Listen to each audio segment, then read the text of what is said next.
Olá a todos os meus amigos seguidores do canal Tratamento de Efluentes. Hoje, 11 de janeiro de 2024, um ano novo se inicia. Gostaria de desejar a todos um feliz 2024, que possa ser um ano de muitas realizações, muita paz, muita saúde e que, ao final, possamos dizer que 2024 com certeza foi melhor que 2023. Muito bem, gente, hoje eu vou falar de um assunto muito interessante que chama-se poluentes emergentes. Se vocês nunca ouviram falar desse nome, eu tenho certeza de que em algum momento vocês vão ouvir falar desse nome, poluentes emergentes. Sem muitas delongas, né, para não tomar muito tempo. Afinal, o que são esses poluentes emergentes? Resumindo, gente, são aqueles poluentes que eles somente começaram a aparecer no meio ambiente no último século, se pode dizer, ou seja, a partir do desenvolvimento tecnológico da sociedade moderna, a partir do século XX, essas substâncias começaram a serem lançadas no meio ambiente e algumas nós sabemos que causam problemas, causam prejuízos, e outras ainda não se sabe do que tipo de problemas ou prejuízos podem causar. Vou começar a falar para vocês de alguns grupos dessas substâncias. O primeiro grupo que eu colocaria para vocês como um problema, como um poluente emergente, nós poderíamos chamar esses aí de os famosos agrotóxicos, também chamados de pesticidas ou agrotóxicos. Nós sabemos que os pesticidas ou agrotóxicos são substâncias que são extremamente deletérias, né? Os primeiros pesticidas e agrotóxicos utilizados eram os chamados organoclorados, entre eles o DDT, o BHC, o aldin, diendrim, etc. e tal, que surgiram ali logo após a Segunda Guerra Mundial. Muito bem, essas substâncias e os seus derivados, que são os organofosforados, né, como o Malathion, o Paratron, etc. e tal, eles são já muito mais estudados, eles são considerados, principalmente os organoclorados, como substâncias não biodegradáveis. Então, para vocês terem uma ideia, até na gordura dos urso branco lá do Polo Norte foi encontrado moléculas de quantidades grandes de DDT na gordura desses ursos aí. São substâncias que entram na cadeia, no ecossistema, na cadeia trófica, e eles, como não se degradam, eles vão começando a acumular nos topos dessa cadeia aí. Então, inclusive no ser humano, foi feito um estudo uma vez que no leite materno das mulheres de Nova York havia DDT no leite delas. Então, essas substâncias, os pesticidas, eles são bem mais estudados, né? E eles, inclusive, têm parâmetros para descarte, tanto em efluente, como em água potável para uso humano. E as concentrações são muito baixas. Por quê? Porque eles, em pequenas quantidades, podem causar efeitos já. Nós sabemos que esses poluentes emergentes dificilmente causam um efeito agudo, uma morte ou um efeito rápido. O grande problema é a exposição crônica a pequenas concentrações dessas substâncias que não se sabe algumas ainda que efeito terão. Tá? Então, os agrotóxicos, os pesticidas, são aqueles que foram mais estudados inicialmente, tem parâmetros hoje para eles, tanto em efluente quanto em água potável, que é de consumo humano, né? Outro grupo de substâncias que são bastante preocupantes, como poluentes emergentes, são os produtos de limpeza, pessoal, de uma maneira geral. Então, os produtos de limpeza envolvem desinfetantes, amaciantes, detergentes, sabões, toda essa gama que nós conhecemos de tensoativos e surfactantes, alguns deles não biodegradáveis, que são os mais baratos e os mais usados, e alguns biodegradáveis, mas que durante o tempo que eles estão em contato com o meio ambiente, não se sabe ainda que tipo de influência eles podem ter, né? Nós sabemos que o primeiro sintoma da poluição por surfactantes ou tensoativos é a geração de espuma, como nós observamos lá em São Paulo, no Rio Tietê, e em outros rios, né? A grande quantidade de espuma que se forma em cachoeiras, em corredeiras, né? Principalmente nas épocas de seca, de baixa vazão, quando a quantidade de água diminui, mas a quantidade de esgoto continua sendo a mesma. Então, essas substâncias são bastante preocupantes, tá? Os tensoativos, os surfactantes, principalmente a classe dos nonilfenol etoxilados, né, dos nonilfenóis ou alquilfenóis, que são sabidamente substâncias tóxicas. E aí entra não só isso aí, né, gente? Nós temos aí, ó, os produtos de higiene e de cosméticos também, então, shampoo, amaciante de cabelo, cremes hidratantes para a pele, máscaras faciais, gel para cabelo. São tantas substâncias que são utilizadas hoje na nossa sociedade, produzidas toneladas todos os dias, e que são lançadas no meio ambiente, e que hoje não se tem um controle, não existe um parâmetro para se dizer qual é a quantidade que eu posso emitir disso ou não, que efeito isso tem no meio ambiente, não se sabe. Os produtos de degradação dessas substâncias são tóxicos também ou não? Então, tem uma série de interrogações hoje que se faz.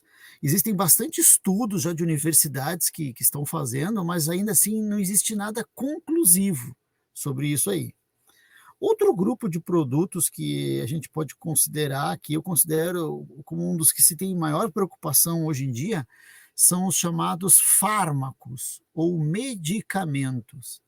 Então, esses sim, pessoal, são substâncias que têm uma grande preocupação, tá? Para vocês terem uma ideia, foram feitas análises, eu vou compartilhar até a tela com vocês aqui, ó.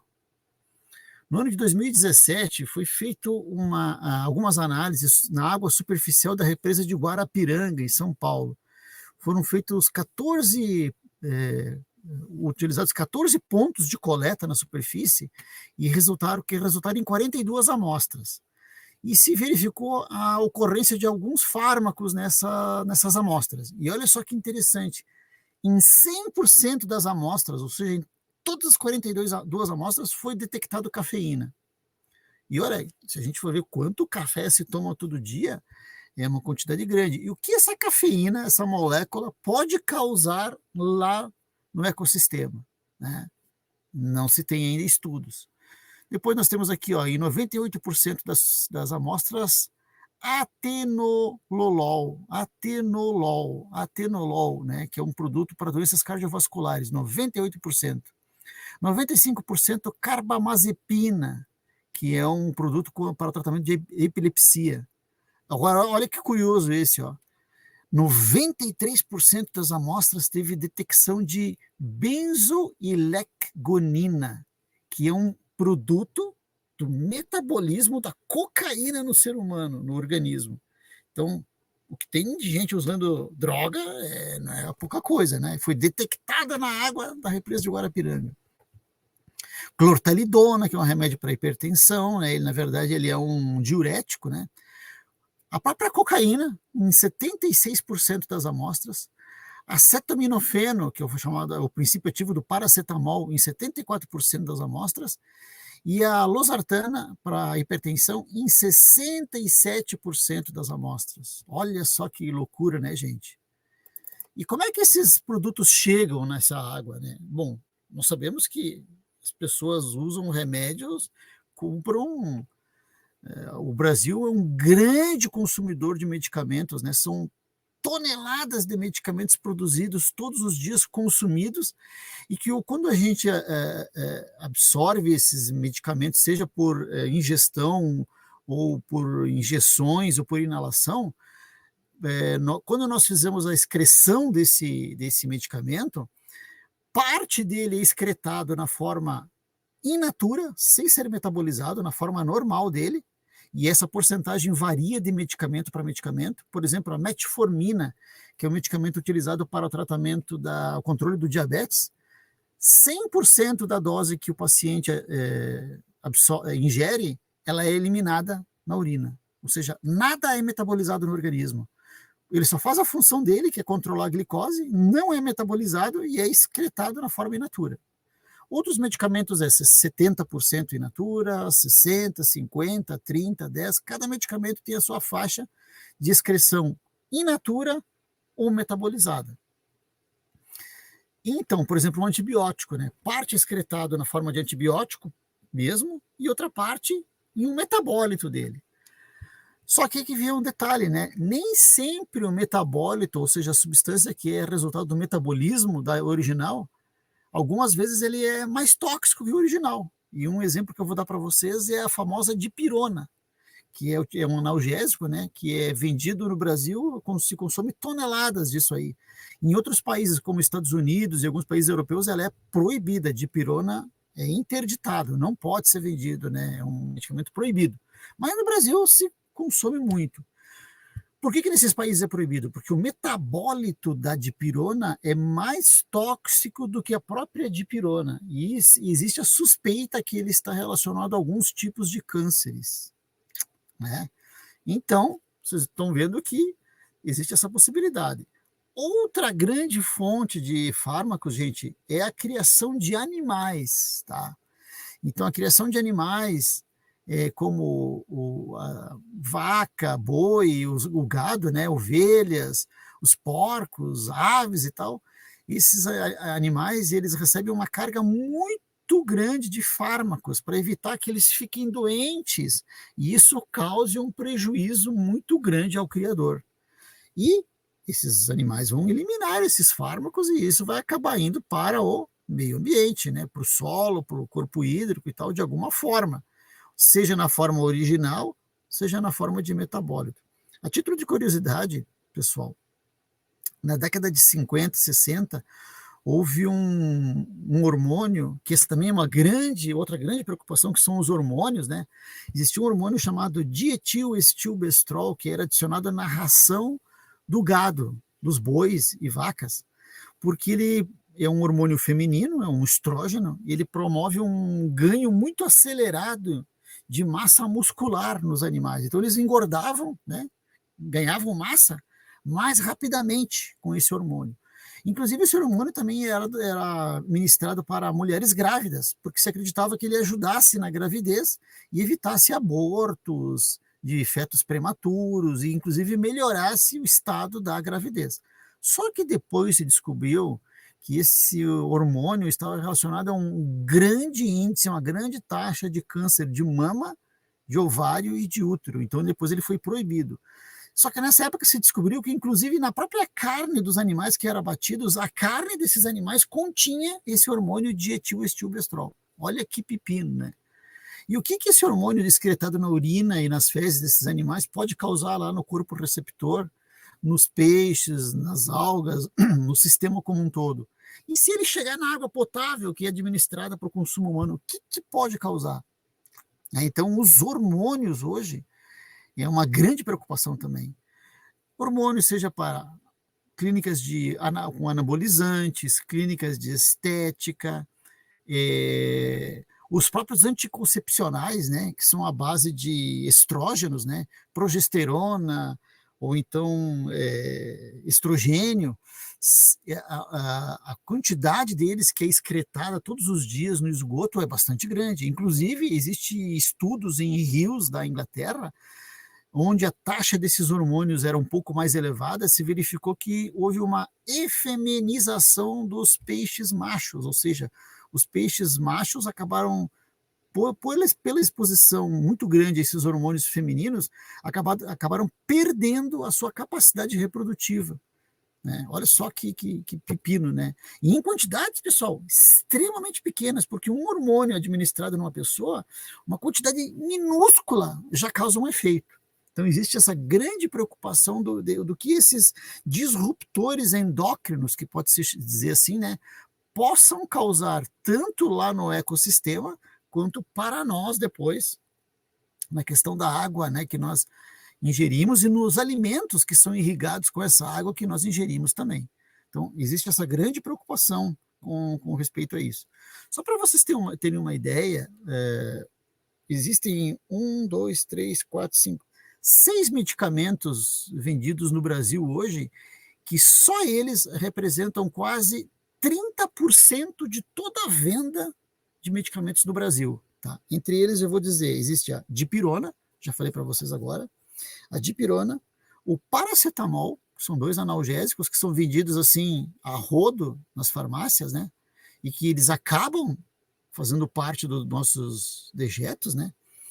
A metformina, que é para o controle do diabetes, mas muita gente usa também como para perda de peso, né, para emagrecimento. O Rivotril, que é um produto usado, ele é um antidepressivo e também ele tem efeito para psiquiátrico, né? Então, o Rivotril. O ibuprofeno, que é um anti-inflamatório, e a fenilefedrina, que é um antialérgico também. Então, só esses 6 medicamentos respondem por 30% da venda de medicamentos no Brasil. E existe essa grande preocupação, então, né, o que isso pode causar no meio ambiente. É claro que numa cidade, se nós pensarmos como uma cidade, a quantidade que eles vão estar presentes no esgoto da cidade é pequena em relação ao volume total. Mas existe a preocupação, por exemplo, nos hospitais, onde nós temos uma concentração muito grande desses fármacos num ambiente que é cheio de gente que está ali doente e está recebendo esses medicamentos. Não só esses, como antibióticos, antivirais, quimioterápicos, e aí vai, né? A lista é extremamente grande, né, gente? Então, existe a preocupação do o que é que essas substâncias podem causar lá depois no meio efluente e, finalmente, se eles podem ou não chegar na água potável. Hoje não existe parâmetros para isso, não existe estudos, né? Está se começando a fazer um trabalho, mas isso vai demorar muitos anos até se criar parâmetros para isso. Bom, a gente pode fazer alguma coisa no sentido de ajudar isso? Sim e não, né? A nossa margem é pequena. Nós sabemos que a população está envelhecendo, cada vez vai se usar mais medicamentos. Existe um lobby muito grande na indústria farmacêutica de se vender cada vez mais medicamentos. Uma coisa que poderia ajudar, gente, era se nós tivéssemos aqui no Brasil aquilo que a gente chama de venda fracionada de medicamentos, né? O que seria essa venda fracionada? É o que existe em outros países, onde a gente chega numa farmácia, por exemplo, e depois de receber uma prescrição médica, né, de um médico, por exemplo, nós temos que tomar antibiótico, uma cápsula por dia durante 7 dias. Então, eu vou precisar de 7 antibióticos. Só que chega lá na farmácia, só tem cartela de 10 ou de 15. Então, acaba sobrando esse medicamento. Ou a gente se automedica a mais, o que é um erro também, né? Ou a gente acaba jogando fora isso depois, ou descartando no vaso, ou na pia, ou jogando no lixo, que também vai ir para um aterro, ou para né? E vai acabar indo para o meio ambiente, no chorume, etc. e tal. Uma das coisas que a gente poderia fazer é estimular, né, a venda fracionada, ou seja, pressionar os nossos legisladores para que aprovassem a venda fracionada, que não tem interesse, né, a indústria farmacêutica, o lobby não se interessa de fazer isso também. Outra coisa que a gente pode colaborar é fazendo a logística reversa, ou seja, sempre que o medicamento já venceu ou a gente não usou o que sobra, a gente ir lá na farmácia e devolver, né, para que seja dado um destino final correto para esse medicamento. Então, isso sim é uma das coisas que a gente pode e deve fazer. Quanto a parte dos produtos de limpeza, a consciência nossa é utilizar somente o necessário, né, gente? Evitar superdosagem, o consumo excessivo disso, tentar privilegiar os tensoativos, detergentes, produtos que sejam biodegradáveis, em vez daqueles que não são, e também pressionar os nossos legisladores para que criem leis cada vez mais severas, banindo esses produtos das prateleiras, né, que eles não estejam presentes, esses produtos como surfactantes, produtos de limpeza, shampoos e condicionadores que contenham produtos não biodegradáveis. Por exemplo, em alguns shampoos e condicionadores é utilizado, e vocês olhem no rótulo, tá? Se ele contém parabeno ou metilparabeno. Essas são substâncias sabidamente tóxicas, tá? E que vão, se nós estamos lavando o cabelo com esse shampoo, com esse condicionador, vai para o esgoto e vai para uma estação. E hoje as nossas estações, tanto as de tratamento de esgoto, quanto as de... eles não têm tratamentos específicos para a eliminação dessas substâncias aí. Não tem. Aliás, não tem nem controle, não se faz análise sobre isso. E os métodos que nós temos hoje, eles não são efetivos para a eliminação desses poluentes. Sem falar nos pesticidas, né? Então, criar leis que barrem cada vez mais a utilização desenfreada desse tipo de substância no meio ambiente, né? Bom, mas aí chega aquela história, nós temos que utilizar, é utilizado, não tem o que fazer, estamos usando. Como é que se trata, como é que se elimina isso do efluente? Bom, em alguns casos, o próprio sistema biológico, né, os micro-organismos, podem fazer essa eliminação, desde que a substância seja biodegradável, né, ou ela seja possível de ser absorvida na biomassa e seja separada por sedimentação. Nem todas as substâncias são passíveis desse tipo de coisa, mas se forem, e a gente pode investigar isso, né? Nós podemos lançar a mão, então, dos próprios tratamentos biológicos.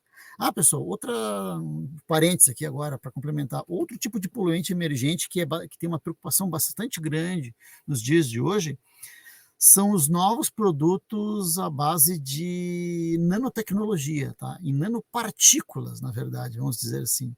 Então, hoje nós sabemos que existem muitos produtos que são vendidos em forma de tintas, em forma de N produtos, né? Óleos, etc. e tal, cuja composição desses produtos, dentro deles, tem nanopartículas. O que são nanopartículas? São partículas tão pequenas, na ordem de 10 na menos 9 metros, que elas têm capacidade de atravessar a membrana celular, a membrana das células. E o que isso pode causar lá no meio ambiente e depois em nós, no nosso organismo? Não se sabe, hoje não tem estudos. Então, isso é uma outra preocupação também, é outro poluente emergente que nós vamos ter no futuro, serão as nanopartículas que os nossos cílios do nariz e das vias aéreas não retêm. Ele pode ser absorvido facilmente, passar pela membrana das nossas células e entrar até dentro do núcleo da célula. Olha só que loucura, né? Então, o que vai acontecer no futuro não se sabe ainda. Mas voltando lá de novo, então. Quais são os sistemas de tratamento, então, que se dispõem? Poderíamos tentar os biológicos tradicionais, né? E se não for biologicamente, não for biodegradável, a gente tem que, então, partir para outros tipos de tratamento. Entre eles, eu elencaria para vocês a ultrafiltração, só que lembrando, né, gente, que para um efluente passar por uma ultrafiltração, ele já tem que chegar lá numa qualidade de turbidez, de sólidos suspensos, extremamente boa. Ele tem que chegar lá cristalino, límpido, nada de turbidez, porque senão vai entupir a membrana. Então, tem que chegar lá numa qualidade excepcional. E essas membranas custam caro. As bombas que fazem o efluente passar por ela, a água, consome energia, então tem um custo, né? Eu posso lançar a mão também de processos oxidativos avançados, através de oxidantes enérgicos, como, por exemplo, peróxido de hidrogênio, água oxigenada, reagente de Fenton, ozônio, radiação ultravioleta, etc. e tal. Mas também tem um custo, né, para isso aí de produto químico. Ou, então, utilizar a adsorção, seja por meio de carvão ativado, que é o mais utilizado e o mais eficiente para isso, ou seja por outro tipo de material de adsorção, como, por exemplo, zeólitas, terras diatomáceas, argilas ou resinas específicas para esse fim. Que também, né, pessoal, sempre vai ter um custo. Aliás, para quem quiser aprender mais sobre este assunto, de tratamento biológico, de ultrafiltração, processos oxidativos avançados, de adsorção, nós estamos com as inscrições do nosso curso Tratamento de Efluentes abertas. Então, quem tem interesse, pessoal, é só se inscrever no link que está aqui abaixo na descrição desse vídeo e participar do curso. É um curso totalmente online, você pode fazer no horário que você quiser, as aulas já estão prontas, pré-gravadas. Participa também de um grupo Telegram para trocar informações, troca de informações e tal. E o custo é extremamente acessível, tá? Quem tem interesse, pessoal, dá uma consultadinha, pesquisa lá no nosso site, que está aqui na descrição do vídeo, e participa do curso. Vai ser bem interessante, vocês vão aprender bastante. Certo, pessoal? uma outra história que eu quero contar para vocês, além desse caso que eu falei para vocês do Reino Unido, onde houve lá na Inglaterra a feminilização de peixes devido à presença de hormônios femininos, de estrogênios, houve outro caso que aconteceu e ainda está acontecendo na Índia, onde é uma localidade que existe um grande conglomerado de indústrias farmacêuticas ali em volta, tão poderosas e fortes, que as bactérias e fungos de todos os corpos d'água que estão em volta dessa região se tornaram resistentes a todos os tipos de antibióticos e biocidas e bactericidas tal que essas indústrias produzem. Ou seja, ali eu estou formando uma casta de superbactérias. Aliás, por que existem bactérias hoje tão... o grande problema da infecção hospitalar, né? Se criam bactérias tão resistentes a todos aqueles medicamentos que são administrados no ambiente hospitalar, que depois nenhum deles mais consegue dar conta delas, né? Então, isso é uma grande preocupação quanto a esses poluentes emergentes. Certo, gente? Espero que esse vídeo tenha sido um pouco mais esclarecedor para vocês. Quem tiver alguma pergunta, algum comentário que quiser fazer, pode fazer aqui embaixo nos comentários, né? Que nós estamos prontos a responder a todos vocês, ok? Novamente, eu gostaria de desejar a todos vocês um excelente ano novo, um feliz 2024, com muita saúde, muito sucesso e até o próximo vídeo. Um grande abraço.